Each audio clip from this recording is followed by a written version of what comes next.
but to be a voice that will shake a nation.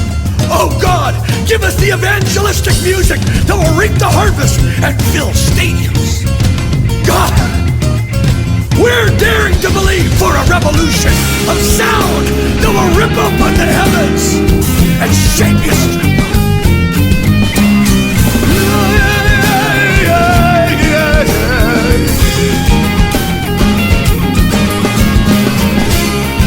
I have found David, a man after my own heart.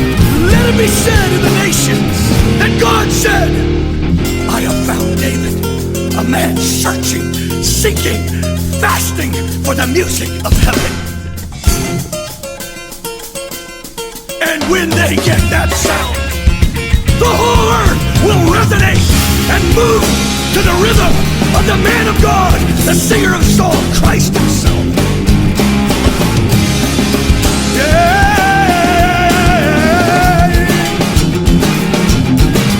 So we call him forth all over the land in the secret places of devotion. Burn in their heart and make them 10 times better. Make them 10 times better than the sounds of the earth. Boa noite. Seja bem-vindo a mais um culto online experience. Mais uma vez nós agradecemos pela oportunidade de podermos entrar na sua casa, na tela do seu celular, do seu computador, para juntos adorarmos e engrandecermos o nome daquele que vive e reina para todo sempre.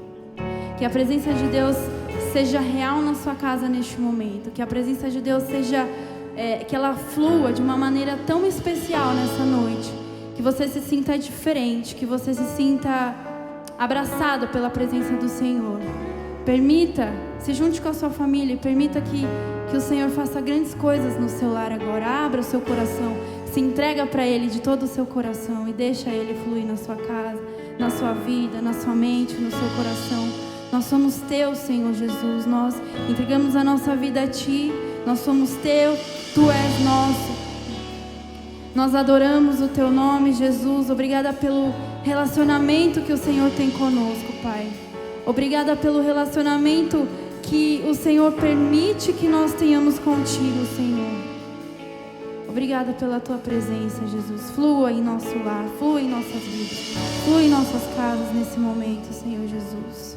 Reina sobre os nossos lares, reina sobre a nossa família, Senhor Jesus.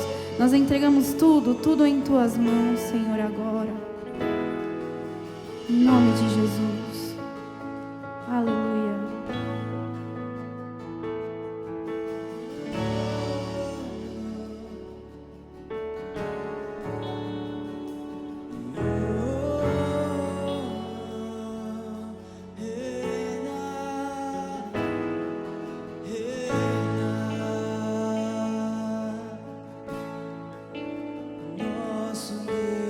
Deus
acima de tudo, acima de todos, tu reinas no mais alto trono. O poder está em tuas mãos, tu reinas, e o poder está em tuas mãos, Senhor, em tuas mãos, Senhor.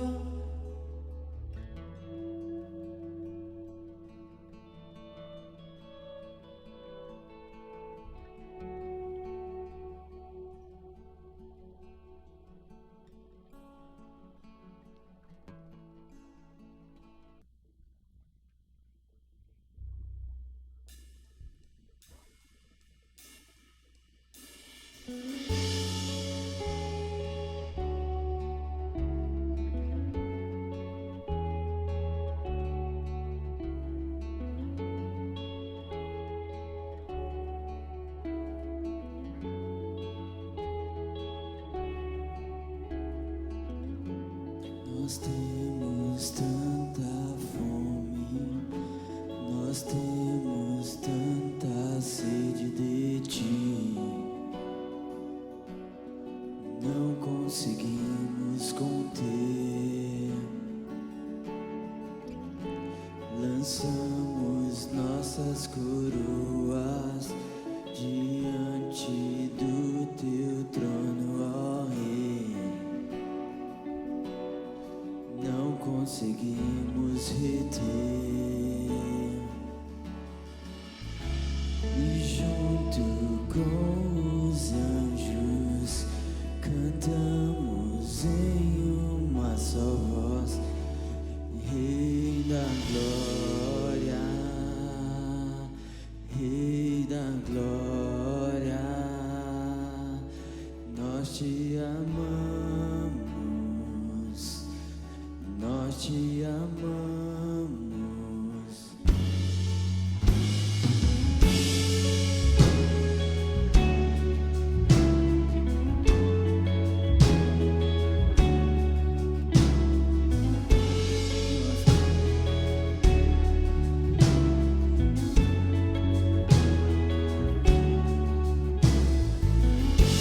Nós temos tanta fome, nós temos tanta sede de ti,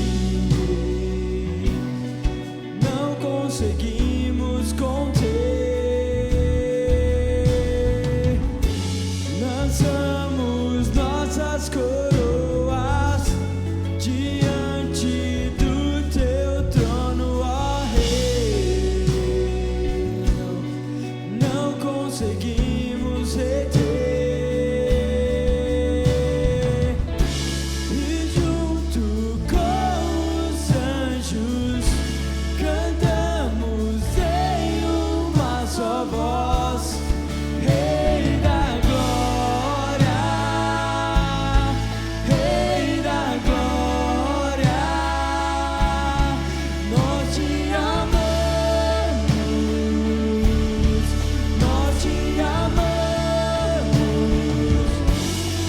Rei da glória, Rei da glória, nós te amamos,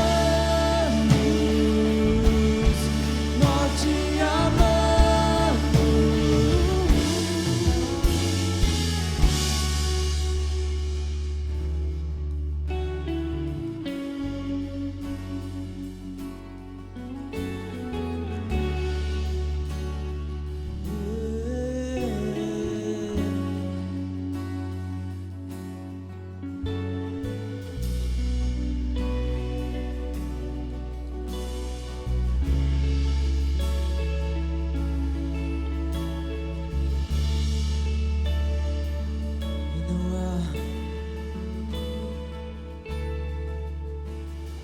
E não há ninguém mais belo como tu.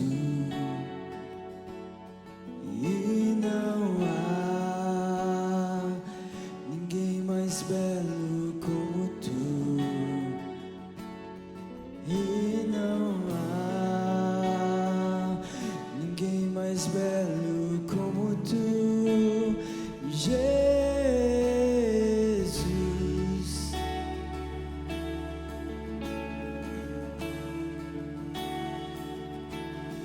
E não há ninguém mais belo como tu.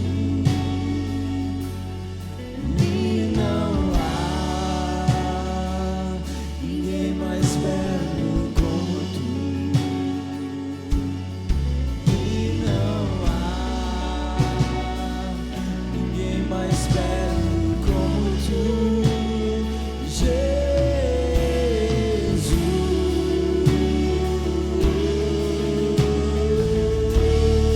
E não há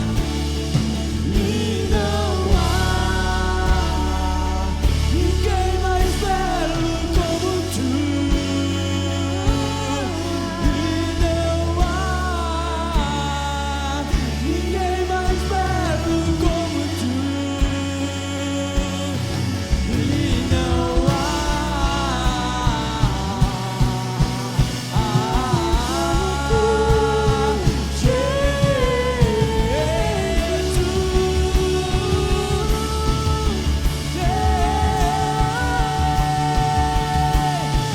Rei da glória, Rei da glória, nós te amamos, nós te amamos. Rei da glória, Rei da glória, nós te amamos, nós te amamos. Rei da glória, Rei da glória, te coroamos, te coroamos. Rei da glória, Rei da glória, te coroamos, Seja coroado, te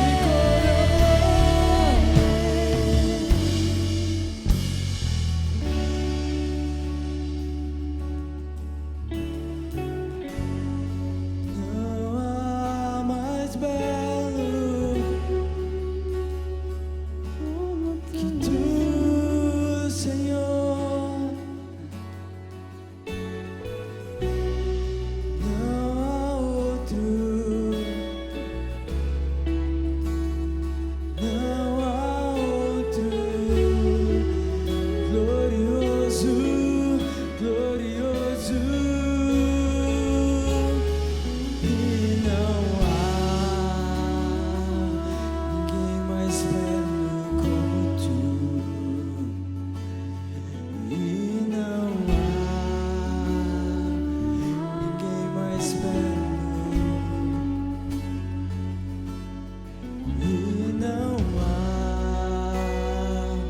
ninguém mais belo como tu, Jesus. Te contemplamos, te contemplamos, te contemplamos. E não há ninguém mais belo. tua beleza incomparável é. Yeshua, te amamos, te amamos. Yeshua.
tem sido tão, tão bom pra mim. Antes de eu respirar, sopraste tua vida em mim. Tu tens sido tão, tão bom pra mim. Oh, impressionante, infinito e ousado amor de Deus. Oh, que deixa as 99 só pra me encontrar. Não posso comprá-lo e nem merecê-lo, mesmo assim se entregou. Oh, impressionante, infinito e ousado amor de Deus.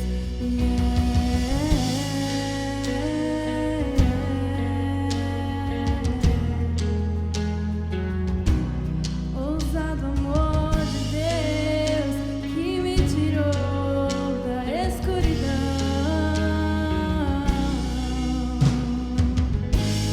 O inimigo eu fui, mas teu amor lutou por mim. Tu tens sido tão, tão bom pra mim, pra mim. Eu não tinha valor, mas tudo pagou por mim. Tu tens sido tão, tão bom pra mim, sem eu merecer. Oh, impressionante, infinito, ousado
volta pra mim.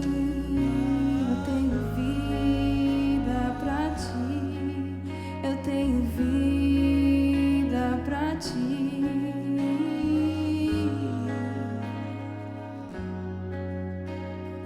Eu tenho mais.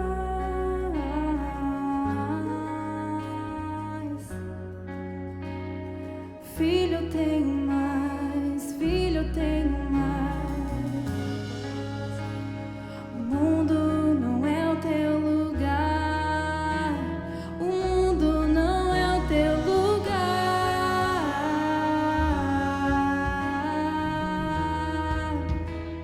O mundo não é o teu lugar.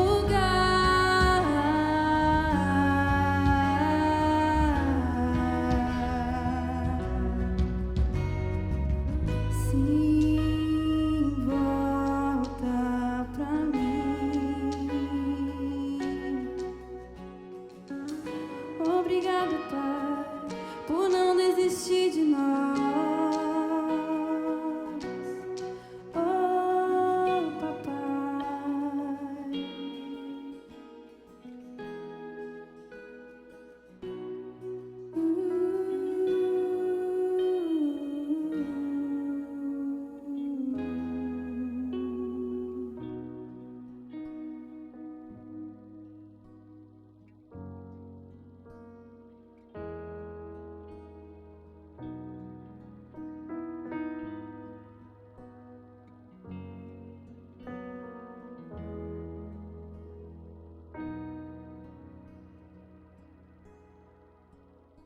Boa noite, Gravidade Zero Church.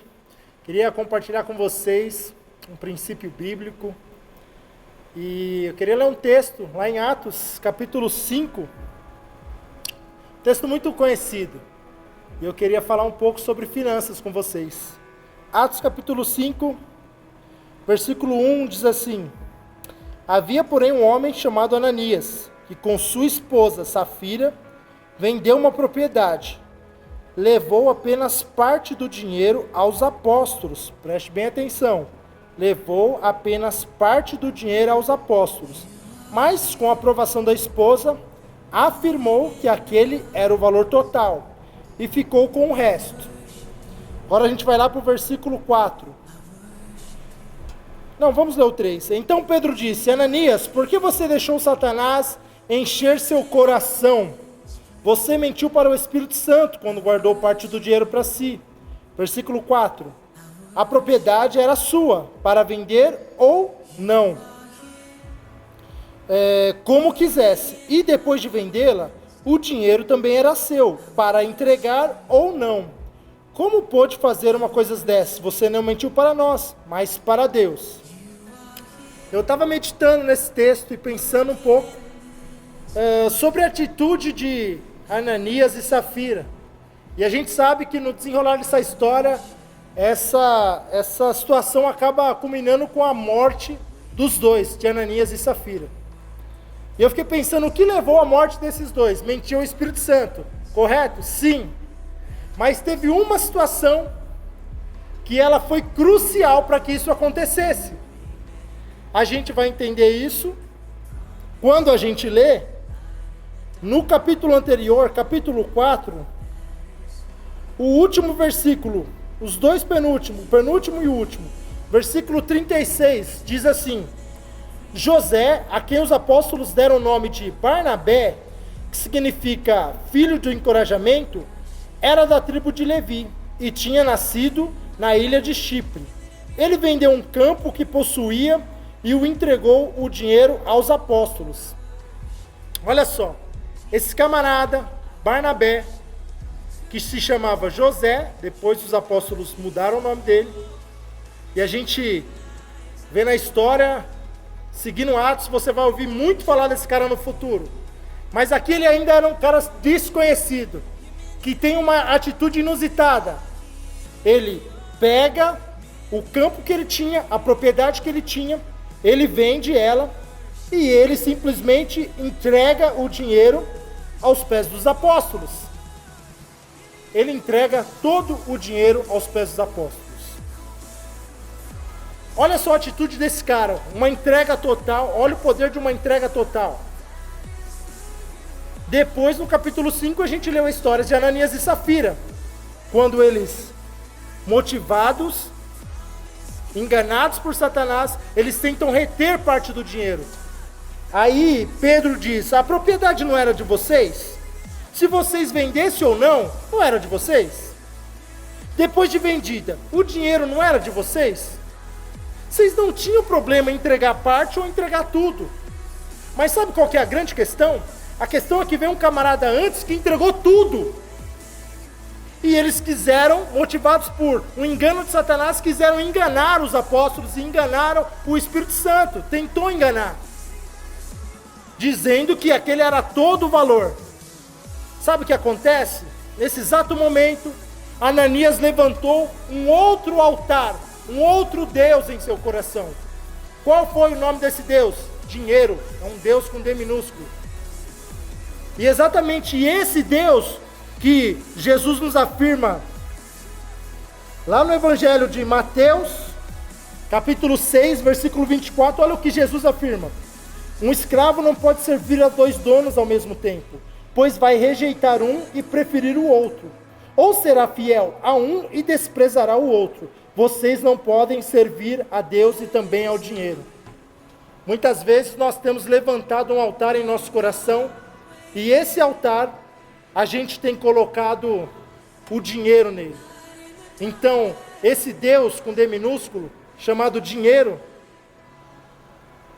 muitas vezes a gente comete um equívoco gigante. A gente esculpe ele como Deus e a gente começa a servi-lo como Deus. Aí você fala assim: ah não, como que eu vou servir o dinheiro? Quando você começa a achar que o dinheiro é mais importante do que Deus, você está começando a servir o dinheiro. Quando você entrega toda a sua dependência para o dinheiro, você está servindo a ele. Sabe o que significa a palavra servir? Prestar serviço, trabalhar em favor, trabalhar como servo. Essas são algumas das definições que eu encontrei. Quando você acha que por você ter dinheiro, se você tem dinheiro você fica feliz, se você não tem você fica triste. Se você tem dinheiro, você está bem, se você não tem dinheiro você não está bem. Quando você começa a depender tanto do dinheiro, você começa a erguer um altar e colocar ele como Deus. Você precisa de dinheiro? Eu preciso de dinheiro? É lógico que nós precisamos de dinheiro. Mas eu não posso depender do dinheiro. A minha e a sua dependência tem que vir de Deus. É isso que o Senhor quer nos ensinar. Deus quer que o nosso coração seja transformado num coração de um cara que nem Barnabé, que podia vender o seu terreno e dar parte do dinheiro. Mas aquele dinheiro não era um Deus para Barnabé. E ele falou assim: eu vou vender e eu vou dar tudo, qual o problema? Eu não dependo dele para viver. É isso que Deus quer nos ensinar. Está na hora de nós aprendermos. Falo isso com muito amor no coração. Deus tem me ensinado a não depender do dinheiro, a depender dele. E quando nós entendemos que a nossa dependência vem de Deus e não de quanto tem na nossa conta, aí o negócio acontece. Esses dias eu estava em casa com Covid e um irmão, uma irmã, se estiver me assistindo aqui, Deus abençoe, que o Senhor retribua 100 vezes mais sobre a semente que você semeou na minha vida. Me ligaram, um líder de nave me ligou e falou assim: alguém quer fazer uma oferta para você. Está sabendo da sua situação e quer fazer uma oferta para você. E enviou um valor para minha conta. E no outro dia, quando eu abri a conta e eu vi o valor, eu falei: meu Deus, obrigado, Senhor. Porque o Senhor está me ensinando a não confiar e a não depender do dinheiro, mas a minha dependência está em Ti. Sabe por quê? Porque mesmo eu de férias, sem receber, porque eu não recebi minhas férias, a empresa me colocou de férias por conta do Covid, sem receber, não faltou nada na minha casa, não faltou nada para minha filha. Deus, Ele é poderoso para nos suprir, e é isso, e é essa palavra que eu quero liberar sobre você, amém? Eu queria que você orasse comigo, eu queria que você tomasse posse dessa palavra, e que a sua dependência hoje é noite de nós destronarmos O dinheiro, se porventura ele está se levantando um altar no seu coração, é noite de nós destronarmos ele. No nosso coração, na nossa vida, o único altar que tem é para Deus, o Deus Criador, amém? E eu queria que você orasse comigo nessa noite. Senhor, nós te damos graça e nós te agradecemos por esta palavra, que o Senhor nos dê entendimento e revelação para todos que estão ouvindo essa mensagem e essa palavra, Senhor. Senhor, que a partir de hoje, se existir alguma pessoa que estava dependendo do dinheiro para ficar feliz, estava dependendo do dinheiro para ter esperança, estava dependendo do dinheiro e estava levantando o dinheiro como um Deus em sua vida, que esse altar seja destronado hoje e que haja revelação, clareza e entendimento de que nós não servimos ao dinheiro. Pelo contrário, servir significa prestar serviço. Então, o nosso dinheiro vai prestar serviço para o nosso Deus. A partir de hoje, o meu e o seu dinheiro tem que começar a prestar serviço para o nosso Deus. Se Deus quiser provar o nosso coração, o tamanho da generosidade que está em nosso coração, o que Ele vai colocar como prova? O tanto que a gente consegue ofertar, o tanto que a gente consegue dar. Então, guarda essa palavra no teu coração, que Deus te abençoe, que Deus abençoe a sua vida financeira, multiplique toda a semente que você está plantando aqui nessa terra, porque essa é uma terra fértil, que ela multiplica 30, 60 e a 100 por 1. Deus te abençoe. Amém. Olá, nós queremos te agradecer por você fazer parte desse culto até aqui. Nós queremos te convidar a continuar participando junto conosco. Para nós é uma honra. Nós gostaríamos muito que você se sentisse parte desse culto, parte do que o Senhor está fazendo no nosso meio. E que cada palavra lançada aqui encontre uma terra fértil no seu coração e frutifique e dê muitos frutos. Nós temos a oportunidade nesse momento de semearmos ao Senhor. Então não perca essa oportunidade. Aqui na descrição do vídeo nós temos a nossa conta em banco para que você possa ofertar. Nós temos o PayPal, temos o nosso QR Code. Então não deixe de semear e honrar ao Senhor com as suas finanças. Nós temos também, para você que se encontra em estado de vulnerabilidade ou você que quer ajudar pessoas que estão em estado de vulnerabilidade, nós temos o Fuel for Life, que é algo que nós estamos fazendo para arrecadar alimentos, produtos de higiene pessoal e produtos de limpeza. Então você não deixe de participar, busque saber nas nossas mídias sociais, no Instagram, no Facebook, para que você possa ofertar para os seus irmãos, ajudar os seus irmãos. E você que se encontra em estado de vulnerabilidade também pode participar e nos procurar nas mídias sociais. Queremos que você continue fazendo parte desse culto, que você continue adorando e cultuando ao Senhor de forma expressiva, intencional. Então fique conosco, nós teremos a nossa palavra, o que o Senhor tem para nos alimentar. Então enche o seu coração de expectativa, sua mente, que você se conecte ainda mais ao Senhor e que você ouça ainda mais a palavra do Senhor.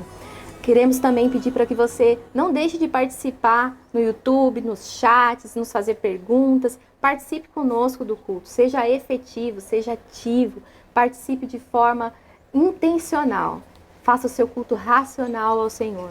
Não assista apenas o culto, mas que você cultue ao Senhor aí na sua casa. Nós nos encontramos em breve. Um abraço para você. Olá, sejam bem-vindos a mais um serviço online da Gravidade Zero Church. Eu quero compartilhar uma mensagem com vocês que tocou profundamente o meu coração. Eu tenho certeza que será de grande valor para você, como foi para mim. Eu quero falar de um dos personagens bíblicos principais e um dos prediletos meus. Eu quero falar um pouco sobre a vida de Davi. E Davi é um homem extremamente interessante. Ele consegue passear sobre o nosso imaginário coletivo cristão com diversas roupagens e facetas. Afinal, ele consegue ir da virtude à vicissitude em um estalar de dedos. Mas um fato é que a imagem final que prevalece desse grande homem é de um Davi bem-sucedido, um grande conquistador, um ser a ser seguido, um homem a ser seguido. De fato, Davi é um homem singular, ímpar, e aos olhos de Deus, Davi ganhou um grande destaque. Sua vida reúne em si grandes lições, muitas lições que precisam ser aplicadas na minha e na sua vida, e outras certamente não. Mas eu quero me ater hoje às boas lições. O nome de Davi em hebraico significa amado, e de sua raiz, diz a Bíblia, ou descendência, surgiria ou nasceria o Messias, o nosso Salvador Jesus Cristo. Davi se tornou tão importante aos olhos de Deus que inúmeros versículos da Bíblia fazem menção de Jesus como sendo o filho de Davi, seja Jesus era da linhagem de Davi. Mateus 9:27, Mateus 12:23, Romanos 1:3 são versículos que fazem menção a esse fato. Uma das coisas que mais me encanta, que mais me chama a atenção e que ao mesmo tempo apazigua o meu coração é ver a humanidade de Davi. É o quão próximo eu posso ser da realidade de um homem tão grande em estatura. Isso ratifica a veracidade da Bíblia. A Bíblia não faz maquiagem, a Bíblia não faz devaneios em cima do estereótipo deste grande homem. Ela fala a verdade e conta os fatos segundo eles são, conta com minúcias, tanto as virtudes quanto as vicissitudes dos seus personagens como Davi. Veja, quem é Davi? Eu vou falar brevemente alguns destaques para fazer uma pequena sinopse da vida de Davi. Davi foi o maior rei da terra, porém um homem cheio de conflitos. Davi foi o único a andar nas 3 unções, unção de rei, sacerdote e profeta. E ele é tão apaixonado e convicto por Deus, que em certo momento ele invade o Santíssimo Lugar, que era o lugar onde somente o sacerdote poderia entrar uma vez por ano para a propiciação dos pecados do povo. E então o sacerdote entrava com uma corda amarrada à cintura e com sinos, porque se houvesse algum pecado na vida do sacerdote, você ouviria os sinos, e então ele era fulminado na hora e puxado pela corda. Davi simplesmente passa por cima deste pseudo-temor e invade o lugar apaixonado por Deus. Ele era alguém absolutamente extremo. Como eu disse, ele conseguiu ir de uma ponta a outra. Ao mesmo tempo que ele conseguiu ser um grande santo, ele foi um terrível pecador. Mas ele era bravo. Ele era um homem visceral em suas atitudes. Ele era alguém de inteligência aguçada, apurada. E ao mesmo tempo, diametralmente, ele era um homem vulnerável, um homem suscetível, sensível às emoções, sensível até demais. E Davi, apesar do status de ser homem segundo o coração de Deus, era alguém extremamente humano, alguém extremamente real. E esta é a beleza deste personagem, porque eu consigo me ver, guardadas as devidas proporções, tanto nos conflitos da vida deste homem, como também nos momentos em que ele se torna um grande exemplo. A vida real de Davi mostra que a distância desta realidade que cerca a minha e a sua vida não são assim tão grandes, tão distantes. E aí eu fiquei pensando um pouco sobre o que é ter um coração segundo o coração de Deus. E imediatamente eu lembrei da passagem de 1 João, capítulo 4, dos versículos 1 ao 12, eu vou ler rapidamente, que diz assim: Amados, não creiam em qualquer espírito, mas examinem os espíritos para ver se eles procedem de Deus, porque muitos falsos profetas têm saído pelo mundo. Vocês podem reconhecer o Espírito de Deus deste modo: todo espírito que confessa que Jesus Cristo veio em carne procede de Deus. Mas todo espírito que não confessa a Jesus não procede de Deus. Esse é o espírito do anticristo, acerca do qual vocês ouviram que está vindo, e agora já está no mundo. Filhinhos, vocês são de Deus e os venceram, porque aquele que está em vocês é maior do que aquele que está no mundo. Eles vêm do mundo, por isso o que falam procede do mundo, e o mundo os ouve. Nós viemos de Deus, e todo aquele que conhece a Deus nos ouve. Mas quem não vem de Deus não nos ouve. Dessa forma, reconhecemos o espírito da verdade e o espírito do erro. Amados, amemo-nos uns aos outros, pois o amor procede de Deus. Aquele que ama é nascido de Deus e conhece a Deus. Quem não ama não conhece a Deus, porque Deus é amor. Foi assim que Deus manifestou o seu amor entre nós, enviou o seu Filho unigênito ao mundo, para que pudéssemos viver por meio dele. Nisto consiste o amor. não em que nós tenhamos amado a Deus, mas em que Ele nos amou e enviou o Seu Filho como propiciação pelos nossos pecados. Amados, visto que Deus assim nos amou, nós também devemos amar-nos uns aos outros. Ninguém jamais viu a Deus. Se nós amarmos uns aos outros, Deus permanece em nós e o seu amor está aperfeiçoado em nós. Que tremenda passagem, que tremenda passagem. Por inferência, fica claro aqui que ter um coração de Deus é amar, porque Deus é amor. Ele é o próprio amor, Ele é a encarnação do amor. Eu preciso ter um coração que ama. Agora eu preciso ir mais a fundo e melhorar esta compreensão. Deus disse assim para o profeta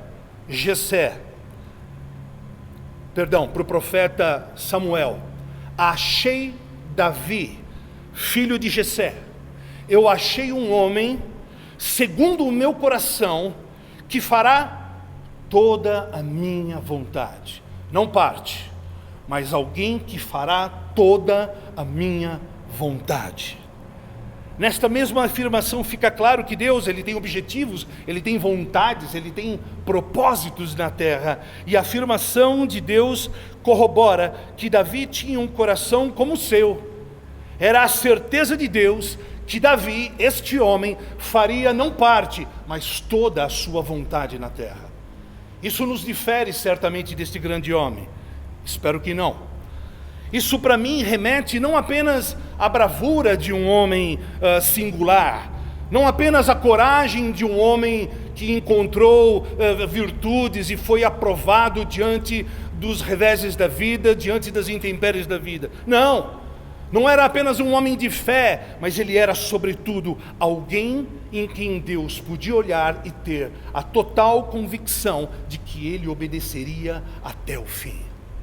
Deus tinha total convicção de que Davi amava a ele, amava a Deus mais do que a si próprio. Isso é importante entender. E ele ama porque ama, e ele faz qualquer coisa para Deus e por Deus, porque ele ama a Deus mais do que a própria vida. E ele vai até o fim por quem ama. Nesse texto existem duas palavras que eu julgo chave: coração e segundo. A palavra segundo significa o que corresponde ou moldado em semelhança. É como um escultor ou um pintor que faz a sua arte segundo um modelo, segundo uma referência, segundo uma imagem.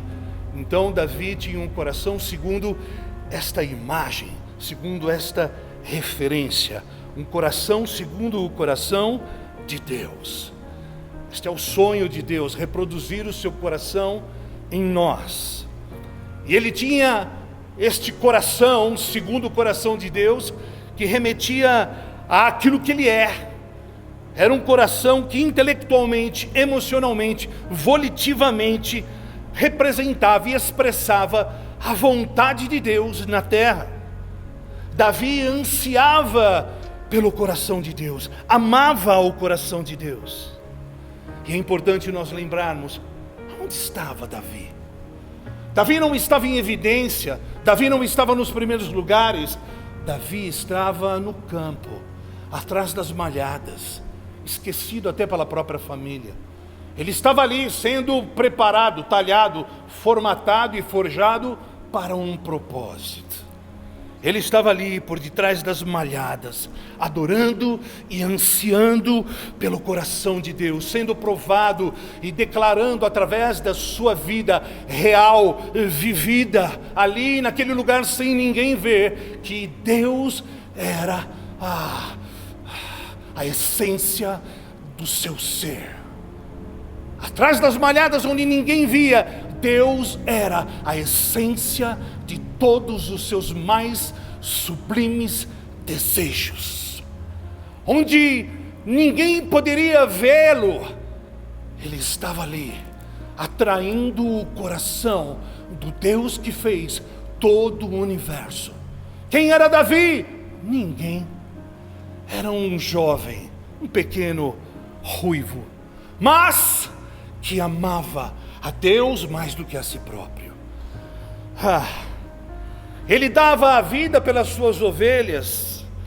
Ele já havia sido provado enfrentando leões, enfrentando ursos, numa vida que representava aquilo que mais tarde era a sombra e a alegoria daquilo que ele faria pelo povo, por aquilo que eram os interesses de Deus. E aí, quando o profeta Samuel chega na casa de seu pai Jessé, com a incumbência de encontrar um rei para Israel, ao término fica evidente uma coisa: Deus buscava mais do que um homem, Deus buscava um coração. Eu vou repetir: Deus buscava mais do que um homem, Deus buscava um coração. E o coração é a realidade do ser. Meu amado, não importa o que façamos aos olhos de todos, pouco importam os nossos dons, as nossas realizações. Aliás, muitos têm se tornado reféns destas coisas visíveis, destas edificações visíveis. Foi assim com o profeta Samuel. Ele olhou quando chegou na casa de de Jessé, para Eliabe. Tinha uma bela moldura, uma bela estatura, ele era impressionante com as suas virtudes exteriores, com o seu estereótipo. Foi assim com todos os filhos de Jessé. Mas em 1 Samuel, capítulo 16, dos versos 6 e 7, Deus dá uma resposta a todos os profetas da terra até hoje. Olha só o que está escrito. Quando chegaram, Samuel viu Eliabe e pensou: com certeza está aqui, é o que o Senhor quer ungir. E o Senhor, contudo, disse a Samuel: não considere a sua aparência, nem a sua altura, pois eu o rejeitei. O Senhor não vê como o homem vê. O homem vê a aparência, mas o Senhor vê o coração. Eliabe tinha uma bela exterioridade, um belo estereótipo, tinha pose, tinha retórica, mas o seu coração foi rejeitado. Eu quero aqui começar a explanar dentro desta verdade, e vou agora me ater a sair um pouco da história de Davi, depois eu volto para lá. Mas é importante enfatizarmos a questão do ser, o que somos, a verdade acerca do que somos, pois nós estamos diante de uma geração que enfatiza o ter, o fazer, as realizações a despeito do ser. Mas de verdade, o que somos? O que eu e você somos quando ninguém está vendo, no lugar secreto, quando ninguém nos vê, ou nos lugares que ninguém nos conhece? Quem somos nós? Porque a realidade do ser é o que conta para Deus. Portanto, eu quero fazer aqui um parênteses nessa história de Davi, para me aprofundar um pouco nesta crise existencial humana, esta grande armadilha que pode se tornar tão grande a ponto de nos roubar o entendimento acerca da realidade do ser. A igreja, de maneira geral, perdeu a consciência de que a mais genuína verdade cristã é a verdade do ser, é a verdade do que somos, quando ninguém está vendo. Não tem nada a ver com as nossas realizações, em nome de Deus. Não tem nada a ver com as nossas grandes obras, em nome de Deus. Não tem nada a ver com as nossas curas, com as nossas profecias exatas e certeiras. Tem a ver com a realidade do ser. O ser está acima de qualquer outra realidade. Não é o que faço, não é o que represento para a sociedade, não é o que represento ou que enxergam e leem de mim dentro ou fora da igreja. Ou seja, é a realidade do ser que conta para Deus.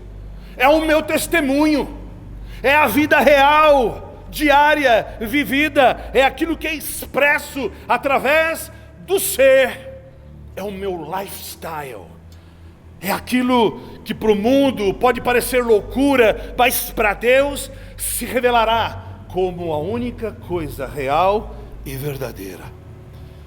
Ou seja, eu sou o que sou, quando ninguém me vê.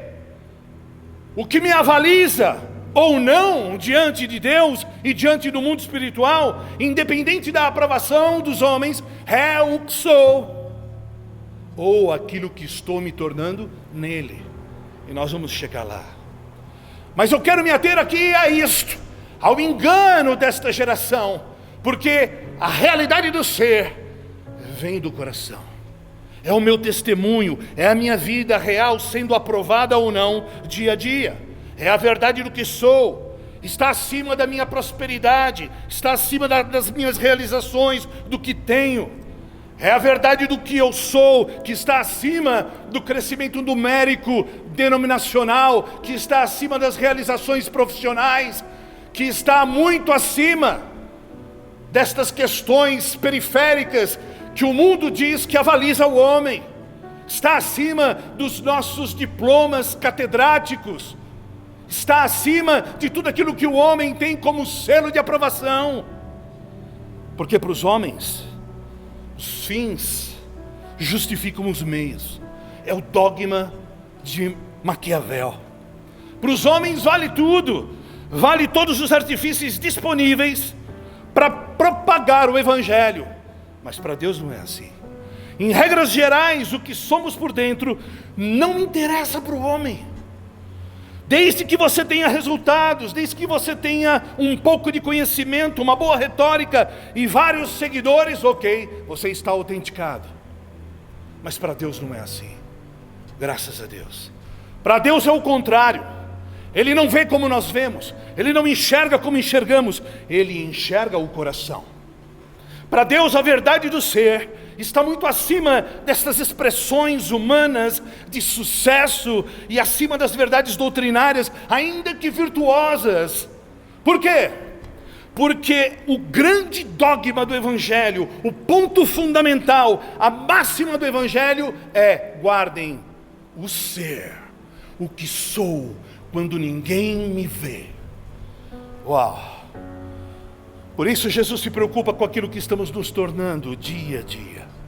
O verbo está no gerúndio porque está acontecendo. E até o último suspiro meu e teu, até o último suspiro do homem, inevitavelmente acontecerá, para bem ou para mal. É um processo.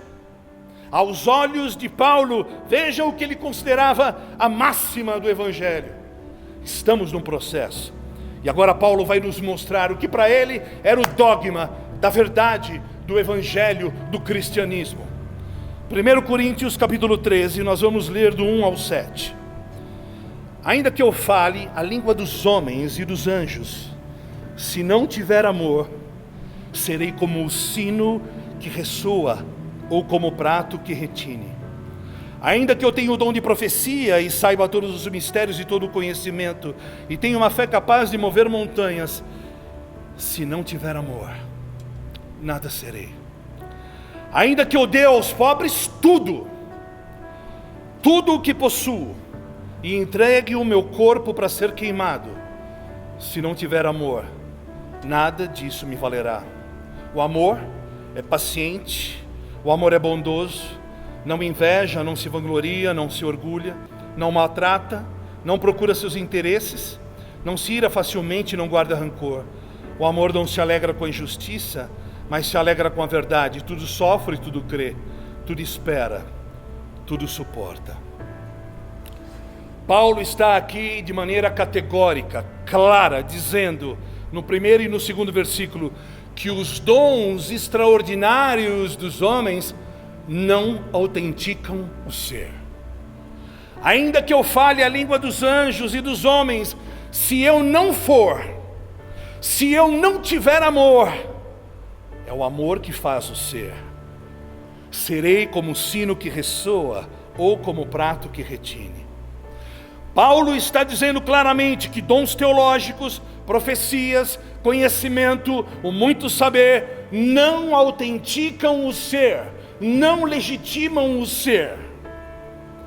Paulo prossegue, dizendo que dons operacionais, por mais eficazes, por mais realizadores, por mais fundamentais e promotores que sejam, não autenticam o ser. Ainda que eu tenha o dom de profecia, e saiba todos os mistérios e todo o conhecimento, e tenha uma fé capaz de mover montanhas, se não tiver amor, nada serei. Paulo continua: ainda que eu dê aos pobres tudo o que possuo, e entregue o meu corpo para ser queimado, mas não tiver amor, nada disso me valerá. Ainda que eu seja um bom samaritano, ainda que eu seja um filantropo tremendo, ainda que eu tenha dons sociais, ainda que eu forneça toda a ajuda aos irmãos, ao outro, ao próximo, tudo isto não tem legitimidade se não for resultado do que sou nele, do ser. Paulo está dizendo aqui também que todo sofrimento, que os dons de martírio, que toda coragem, que toda galhardia, toda resistência e perseverança que possuímos, tudo isso também não autentica o ser. Se eu me entregar o meu corpo para ser queimado e não tiver amor, então tudo o que eu faço, eu vou repetir, então tudo o que eu faço é plástico, é sem vida, é refratário, não tem porquê, é lata vazia, é inodoro, é inócuo, não significa nada para Deus. Saiba, o amor é a mais forte e revolucionária possibilidade do ser.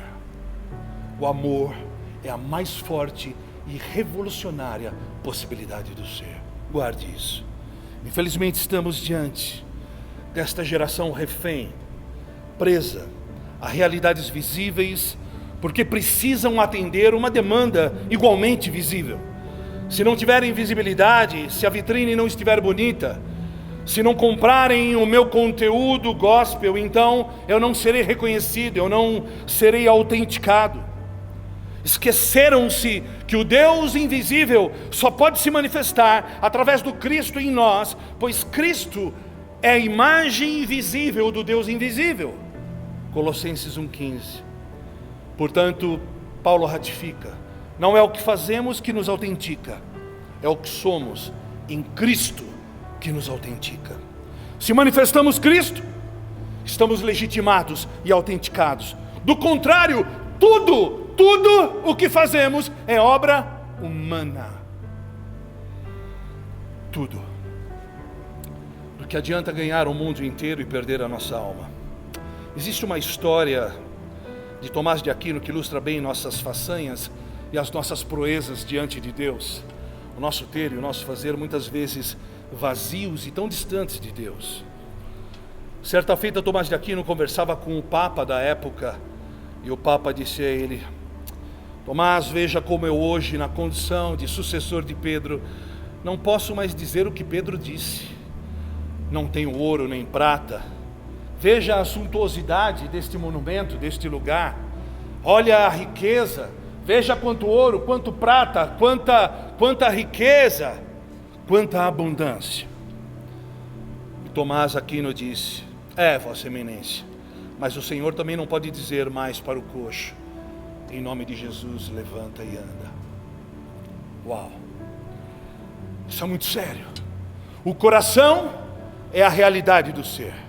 É do coração que procedem as saídas para a vida.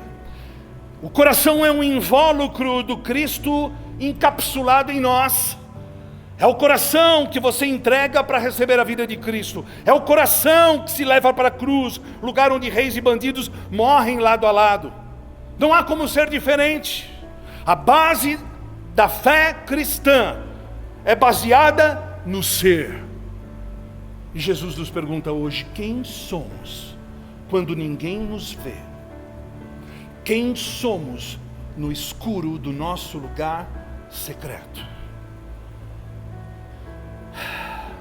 Nós precisamos exercitar e exercer uma fé que nos transfigura todos os dias na imagem dele, para que o Adriano seja menos Adriano e seja mais o Cristo, a esperança da glória.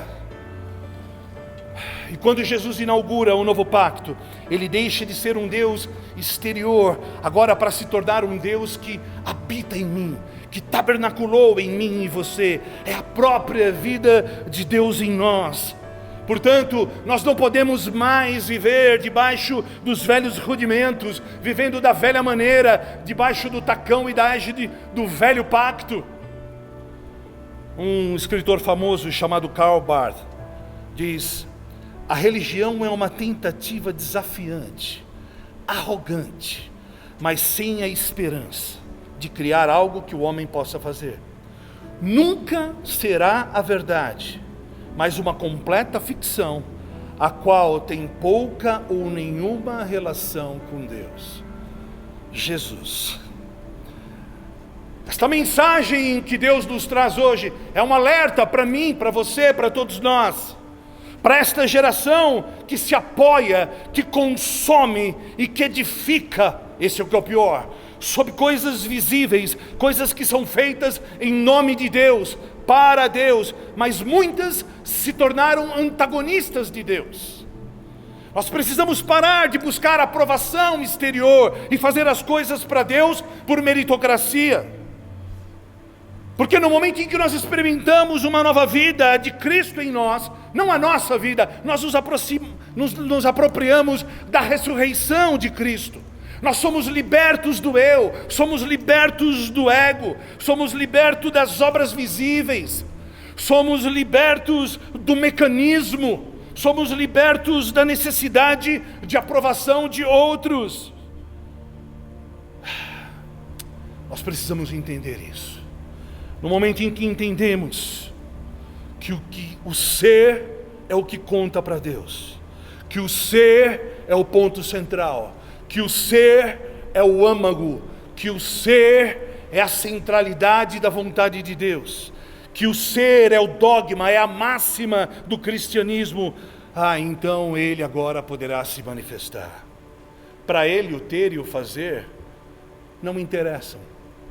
Podem ser apenas expressões do ser, mas nunca sem o ser. Portanto, para ele, o ter e o fazer não lhe interessam se não for feito a partir do caminho da cruz, se não for feito, se não nascer a partir do ser, da realidade do ser. Porque nele tudo já foi feito e consumado, e tudo o que há é dele, o ouro e a prata. Portanto, o que importa é o ser. É o que estamos nos tornando nele. O coração é a realidade do ser. Eu creio que Deus está levantando uma geração de homens e mulheres com o coração de Davi.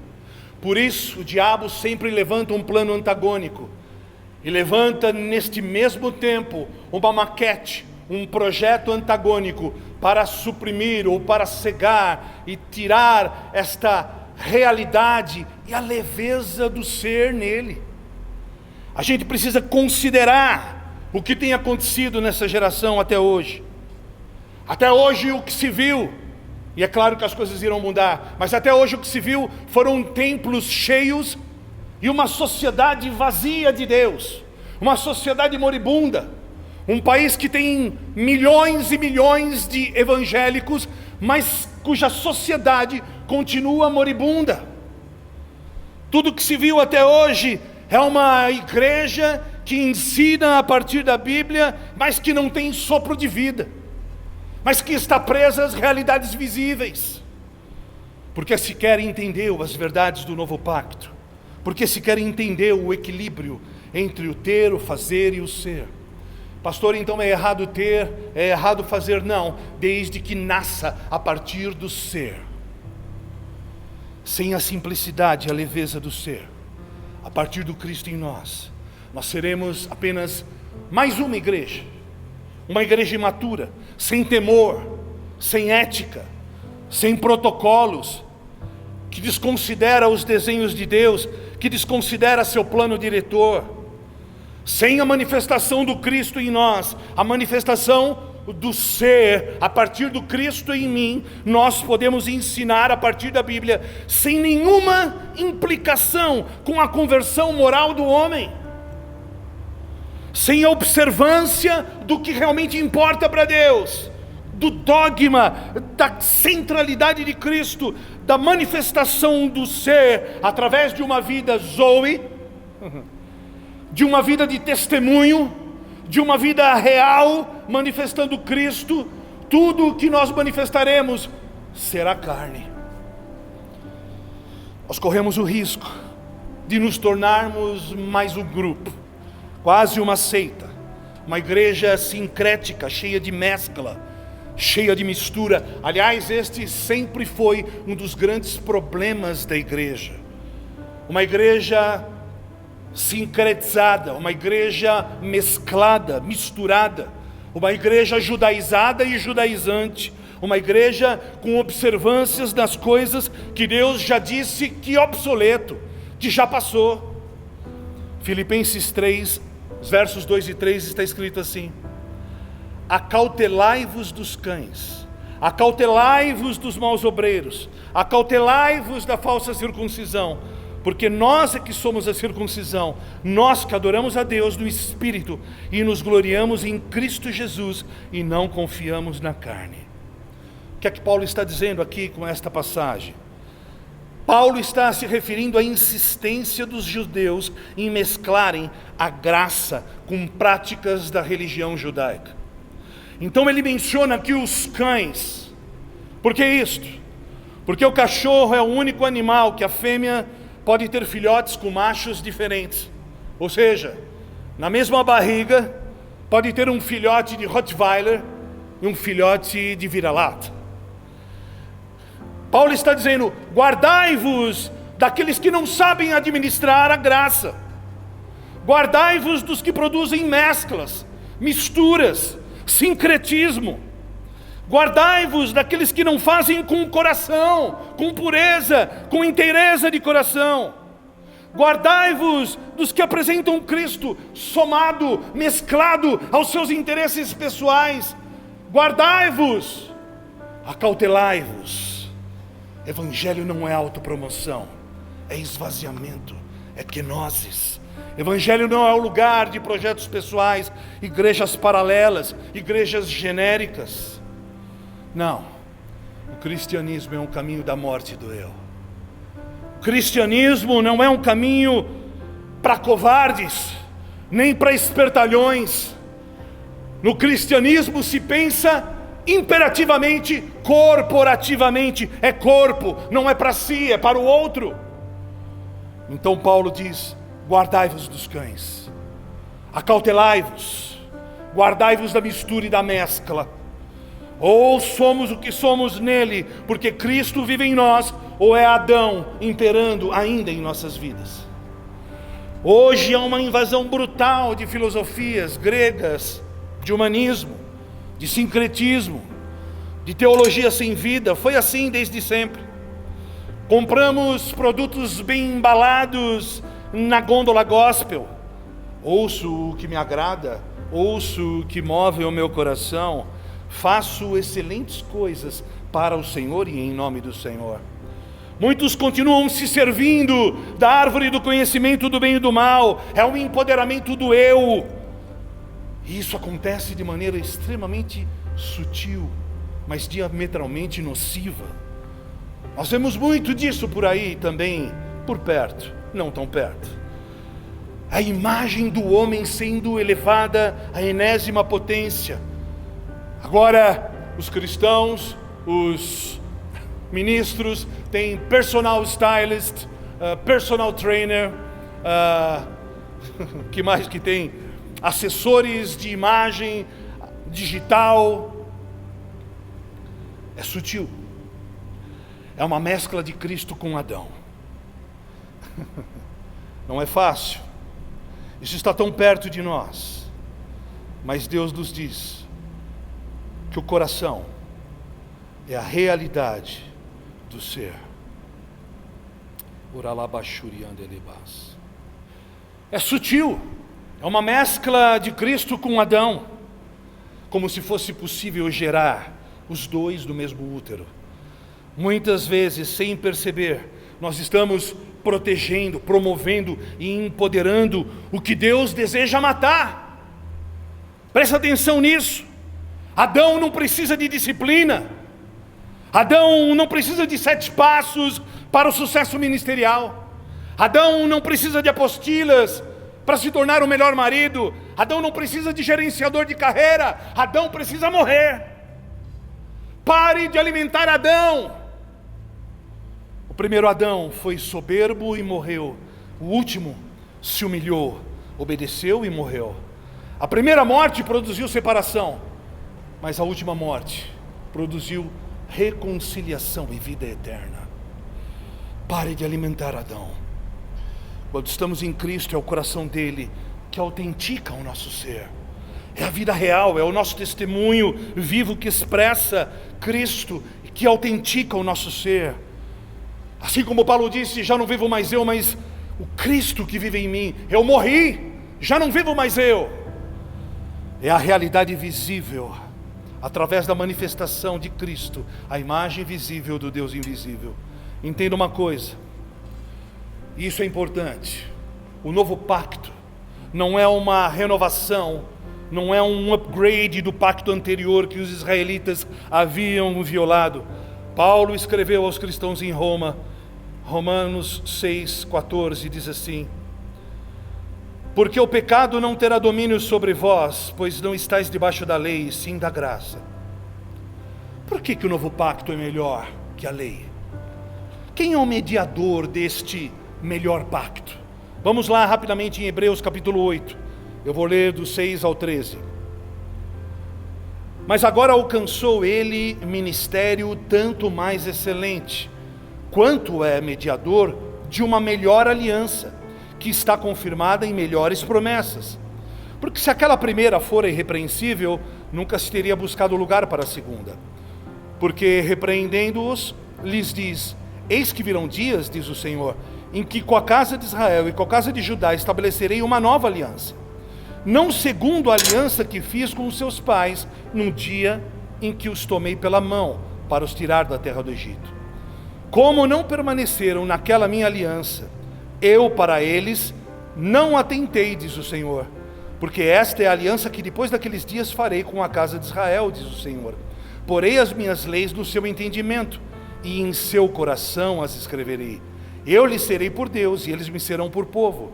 E não ensinará cada um ao seu próximo, nem cada um ao seu irmão, dizendo: conhece o Senhor, porque todos me conhecerão, desde o menor deles até o maior.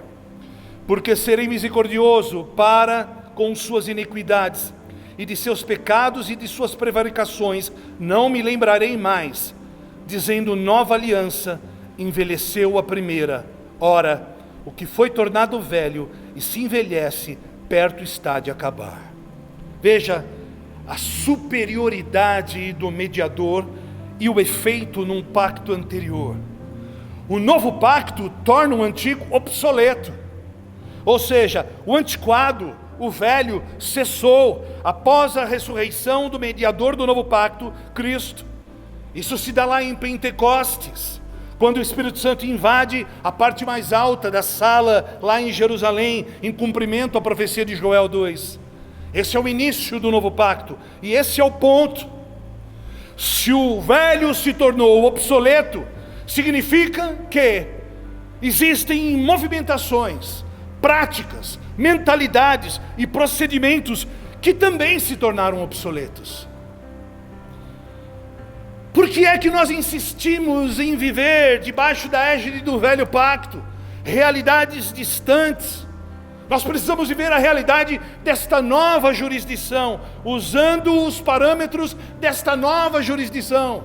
É impossível vivermos o novo pacto usando os parâmetros de uma antiga jurisdição.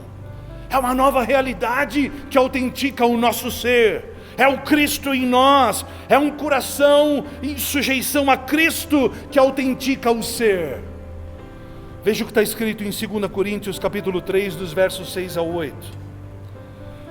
2 Coríntios 3, dos versos 6 ao 8, está escrito: o qual também nos capacitou para sermos ministros de um novo pacto, não da letra, mas do Espírito, porque a letra mata, mas o Espírito vivifica. Ora, se o ministério da morte, gravado com letras em pedras, veio em glória, de maneira que os filhos de Israel não podiam fixar os olhos no rosto de Moisés, por causa da glória do seu rosto, a qual estava se desvanecendo, como não será de maior glória o ministério do Espírito? Uau! Uau! Meu irmão, nós precisamos nos encher de temor e observar agora a realidade deste pacto vigente. O coração é a realidade do ser. O que somos devemos ser a partir do coração daquele que agora está dentro, não fora, a partir da realidade daquele que agora está dentro, o Cristo em nós. Ou seja, as realizações, a evidência, os títulos, tudo isso é nada para o Senhor. É o que Paulo diz que precisa haver para opor as obras da carne. Sabe o que Paulo diz que é necessário para se opor a essa exacerbação do eu? Humildade. Se você puder repetir aí na sua casa, repita: humildade. A humildade é a principal característica, o principal ingrediente da vida de um portador de Cristo. Está escrito em 1 Pedro capítulo 1, verso 23: pois ele, quando ultrajado, não revidava com ultraje, quando maltratado, não fazia ameaças, mas entregava-se àquele que julga retamente. Olha o que está escrito em 1 Pedro 5, 6: humilhai-vos, pois, debaixo da potente mão de Deus, para que a seu tempo vos exalte. João 5, 19: disse-lhes, pois, Jesus: em verdade vos digo, que o Filho de si mesmo nada pode fazer, senão o que vir o Pai fazer, porque tudo quanto ele faz, o Filho o faz igualmente. João 5,30: eu não posso de mim mesmo fazer coisa alguma. Como ouço, assim julgo, e o meu juízo é justo, porque não procuro a minha vontade, mas a vontade daquele que me enviou. João 5,41: eu não aceito a glória dos homens. João 6,38: pois desci do céu, não para fazer a minha vontade, mas para fazer a vontade daquele que me enviou. João 7,16: respondeu-lhe Jesus: a minha doutrina não é minha, mas daquele que me enviou. João 8,42: não vim de mim mesmo, mas ele me enviou. João 8,50: eu não busco a minha glória, há quem a busque e julgue. João 14,10: não crês tu que eu estou no Pai e que o Pai está em mim? As palavras que eu vos digo, não as digo de mim mesmo, mas o Pai que está em mim é quem faz as obras. É absolutamente patente e notório a humildade, a profunda humildade.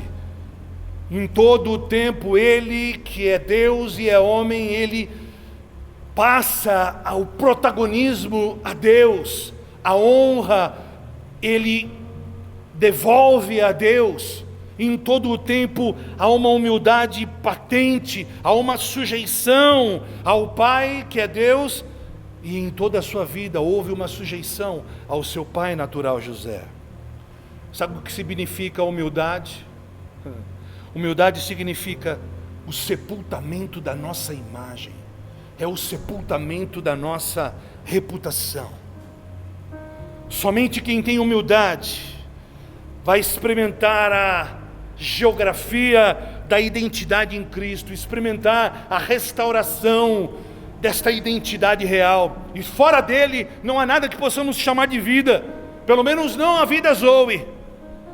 O coração é a realidade do ser.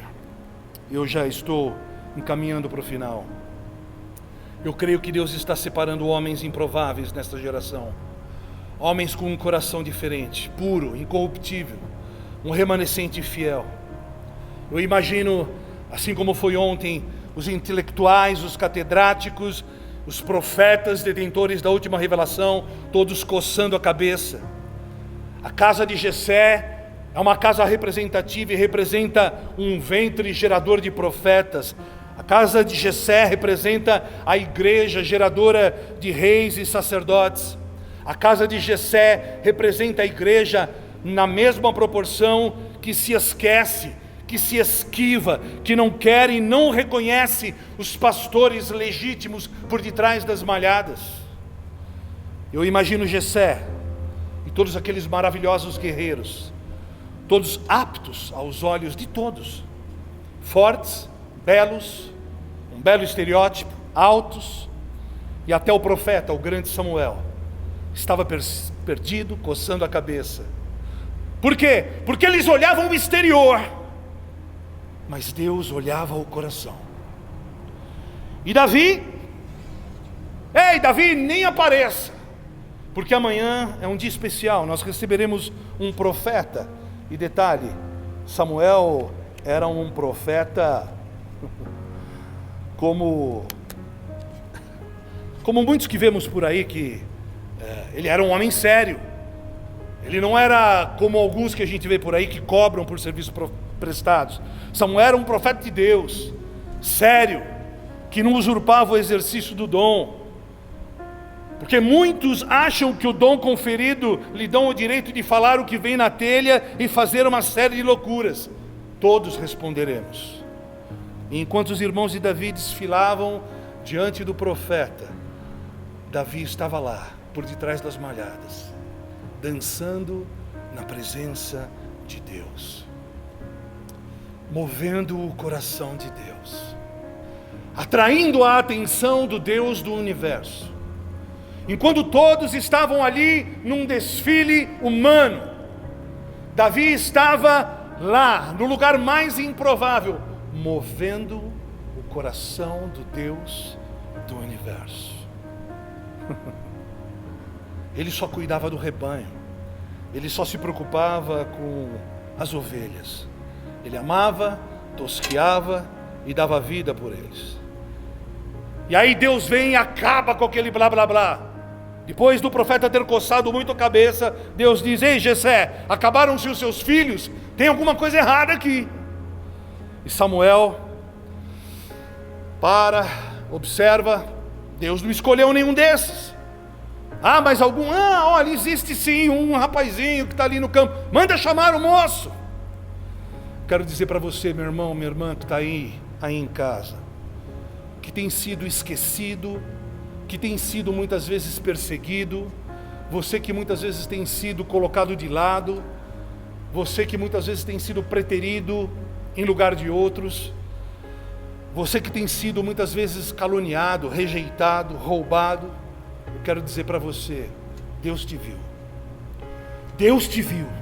Não importa o contexto da sua vida, o coração é a realidade do ser.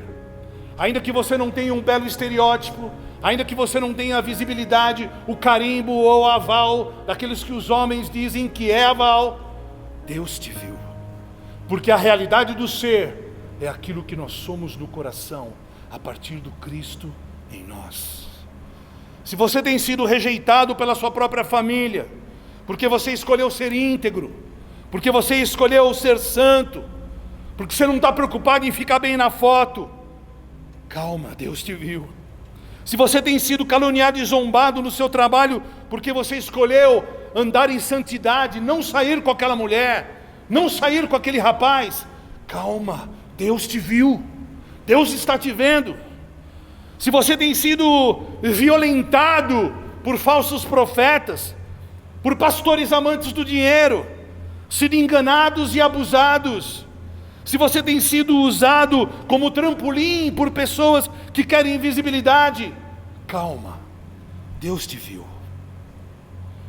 Eu quero dizer o que Deus tem dito àqueles que têm um coração guardado em Deus.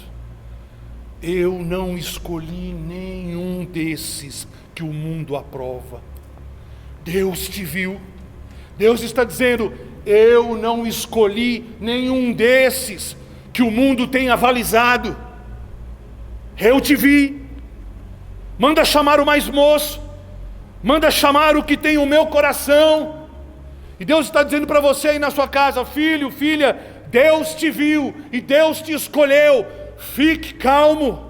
Em meio a esta crise, em meio a essa pandemia, apenas guarde o teu coração, porque dele procedem as saídas para a vida. É do coração, é a realidade do ser. Guarde o seu coração, para que não seja você homem, carne e sangue, mas seja o Cristo se manifestando através de você. Esse Davi, um pequenino ruivo, está ali cuidando de ovelhas. Baixa estatura, sem realizações notáveis aos olhos dos homens. Ele nem tinha Instagram. Oh meu Deus. Ele nem se veste bem. Esse Davi não passa de mais um. Sim, é este mesmo. Manda chamá-lo. Samuel, levanta-o, unge-o, porque é este mesmo. E todos os irmãos em polvorosa: como assim? Ele nem é conhecido em nossa comunidade, ninguém sabe que ele existe. Eu o vi. Samuel, levanta-te e unge-o. Aleluia. Quem é como o nosso Deus? Quem é como o nosso Deus? 1 Samuel 16:12 diz assim: então Jessé mandou chamá-lo, e ele veio. Ele era ruivo, de belos olhos e boa aparência. Então o Senhor disse a Samuel: é este. Levante-o e unge-o. Levante-o e unge-o. Deus está dizendo aí para você na sua casa: levante-se, porque Deus está te ungindo hoje. Presta atenção, igreja. Deus está levantando na terra hoje uma geração de homens que façam toda a vontade de Deus. Uma geração de homens e mulheres que entram no secreto e clamam de paixão pelo coração de Deus. Estes homens que estão aí por detrás das malhadas, onde ninguém te viu, ninguém te conhece, ninguém sabe o seu nome, mas Deus te viu. Deus está levantando homens com este DNA, com o coração alinhado ao dele. Deus está sacando você por detrás das malhadas, te arrancando dos currais existenciais da vida. Ei, filho, filha, eu te vi e eu te escolho fazer rei. Aleluia. Talvez a sua história se pareça, guardadas as devidas proporções, um pouco como a história de Davi. Como eu disse no início, Davi é tão humano, é tão real, e por isso nós conseguimos nos identificar com a vida deste homem. Ele foi desprezado pelos irmãos, assim como José, que foi jogado num poço para morrer. Talvez você também seja o mais vil, também você seja também o ovelha negra da sua família, como eu fui um dia. Talvez você seja, aos olhos de todos, o mais despreparado, o mais inapto aos olhos de todos.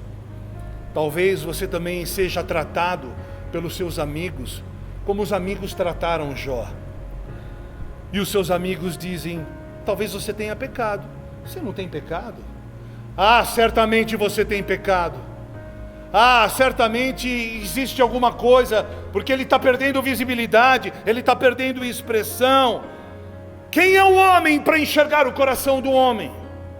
Eu quero dizer para você, filho e filha, que ama a Jesus, Deus tem a última palavra a teu respeito. Dele é o sim e o amém.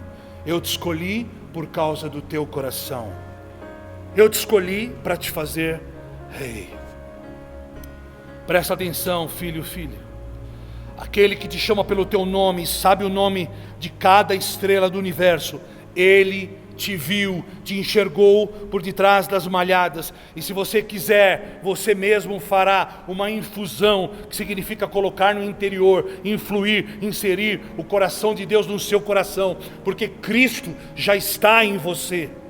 Cristo mora em você. Pare de ouvir bobagens por aí. Pare de contar os dias. Pare de ficar fazendo censo. Ele está tirando você por detrás das malhadas. Nos últimos dias haveria um grande derramar do Espírito, assim como haveria também uma grande apostasia. Talvez você esteja cercado de Eliabes hoje mesmo. Talvez você esteja cercado de pessoas que estão dizendo que você é só mais um. De fato, Eliabe não sabia da realidade do ser do seu irmão, porque Eliabe enxergava apenas o exterior. Mas Deus sabia o quanto Davi já havia sido treinado, provado e aprovado por detrás das malhadas. A realidade do ser mostrava um jovem íntegro, limpo e honesto com Deus. Mostrava alguém que não tinha nenhum interesse em aparecer. Talvez o interesse de Davi fosse ali, ficar por detrás das malhadas, mas Davi também não toleraria a afronta ao seu Deus. E esta é a diferença do ser a partir do coração de Deus. Meu irmão, Deus já te viu. Um detalhe importante: Davi nunca buscou ser rei. Davi não queria ser rei. Davi queria Deus. Davi não queria nada a não ser Deus. Ele não queria ser rei. Davi queria Deus.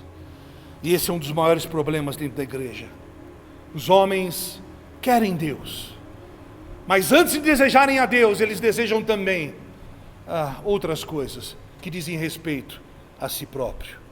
Eu tenho uma notícia para aqueles que querem ser. A realidade do ser vem do coração, vem a partir do Cristo em nós. Eu queria orar com você, se essa palavra tem sentido para você. Eu queria chamar a Ariane aqui à frente. Se você entendeu que todas essas realizações, e eu não estou falando contra as realizações, que não aconteçam a partir do ser genuíno. Eu estou falando do equívoco que a grande maioria de nós comete ao se desejar ter e fazer em detrimento do ser. Eu quero que você coloque a mão no seu coração agora aí. Eu quero junto com você orar para que nós possamos romper com este engano e romper com uma vida dúbia, com esta dualidade, com esta ambiguidade, e que nós possamos, assim como Davi, ter um único desejo na vida, uma coisa só: amar a Deus sobre todas as coisas, de maneira que Deus, olhando para mim e para você, possa enxergar alguém que possa, que queira, que deseje fazer a vontade de Deus, não parte, toda ela, a fim de que Deus, olhando para mim e para você, encontre alguém que ame a Deus mais do que a si próprio. Podemos orar nesse sentido? Feche teus olhos aí na sua casa. Pastor Ariane vai orar junto conosco. Vamos orar. Pai, em nome de Jesus, eu oro para que o Senhor sonde os nossos corações, Pai. Nós precisamos ouvir o Senhor na intimidade, para ouvir a Tua voz e entender, meu Pai, onde nosso coração se encontra em Ti, Pai. Se nós temos feito, se nós temos buscado outras coisas a não ser o Seu coração ligado ao nosso coração, Pai. Nós precisamos de Ti, Senhor, mais do que o ar que respiramos. Sem Ti nada nós podemos fazer. Pai, vem e nos dá um coração segundo o Teu coração.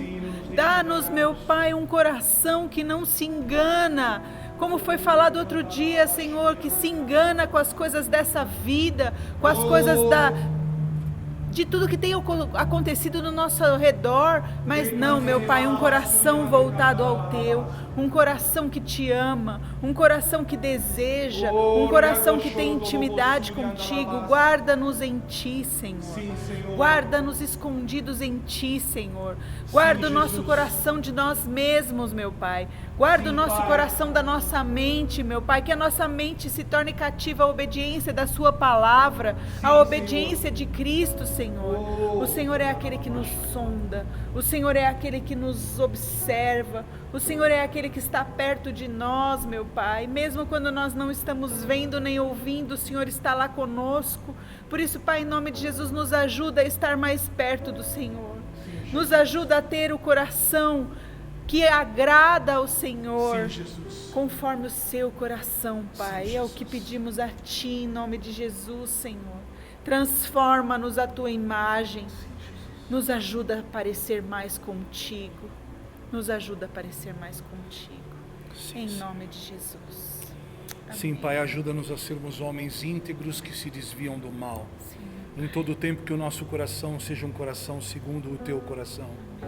Senhor, em nome de Jesus, que tudo aquilo que edificarmos, que nós possamos edificar, Senhor, mediante o Cristo em nós.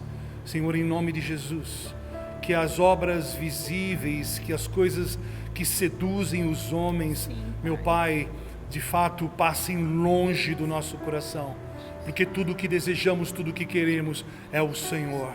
Senhor, que nós possamos Te amar mais do que a nós mesmos. Senhor, em nome de Jesus, traga-nos de volta para a geografia do ser a partir do Cristo em nós. Aleluias. E que tudo que nós pensarmos e fazermos seja a partir da mente de Cristo. Senhor, seja a partir do Teu coração. Senhor, em nome de Jesus, que tudo aquilo que fazermos e realizarmos seja a expressão do Cristo que vive em nós. Em nome de Jesus. Seja assim, Senhor, segundo oramos, segundo falamos e cremos em Teu nome, Jesus. Amém. Muito obrigado por nos permitir estar na sua casa. Nós nos vemos na semana que vem. Amamos você em Cristo. Até breve. Deus abençoe.